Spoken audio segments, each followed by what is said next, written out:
கரூர் திருக்காம்புலியூரில் அருள்மிகு மகா மாரியம்மன் வைகாசி திருவிழா வெகு விமரிசை. கரூர் மாநகராட்சிக்கு உட்பட்ட திருக்காம்புலியூர் பகுதியில் அமைந்துள்ள அருள்மிகு மகா மாரியம்மன் திருக்கோவிலில் ஆண்டுதோறும் நடைபெறும் வைகாசி திருவிழா இந்த ஆண்டும் பக்தர்களின் பெரும் பங்கேற்புடன் வெகு விமரிசையாக நடைபெற்றது. 3 நாட்கள் தொடர்ந்து நடைபெறும் இந்த வைகாசி திருவிழாவின் முதல் நாளான நேற்று காவேரி ஆற்றிலிருந்து தீர்த்தம் எடுத்து வரப்பட்டு மகா மாரியம்மன் கோவிலில் சிறப்பு பூஜைகள் மற்றும் அபிஷேகங்கள் நடைபெற்றன. பாரம்பரிய முறைப்படி நடைபெற்ற இந்த தீர்த்த ஊர்வலம் திருக்காம்புலியூர் மற்றும் சுற்றுவட்டார பகுதிகளைச் சேர்ந்த பக்தர்களின் கவனத்தை ஈர்த்தது. இதனைத் தொடர்ந்து 2ஆம் நாளான இன்று அக்னி சட்டி எடுத்து நடத்தும் நிகழ்ச்சி நடைபெற்றது.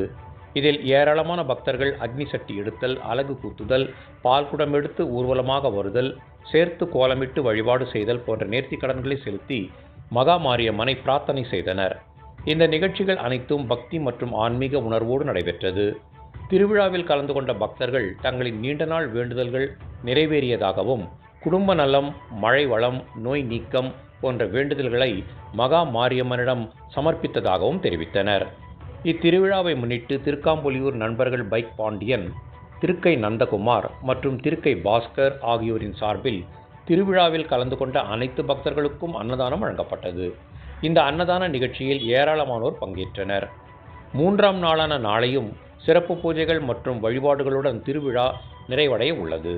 மகா மாரியம்மன் அருளால் மக்கள் வாழ்வில் வளமும் நலமும் பெருக வேண்டும் என பக்தர்கள் பிரார்த்தனை செய்து வருகின்றனர்.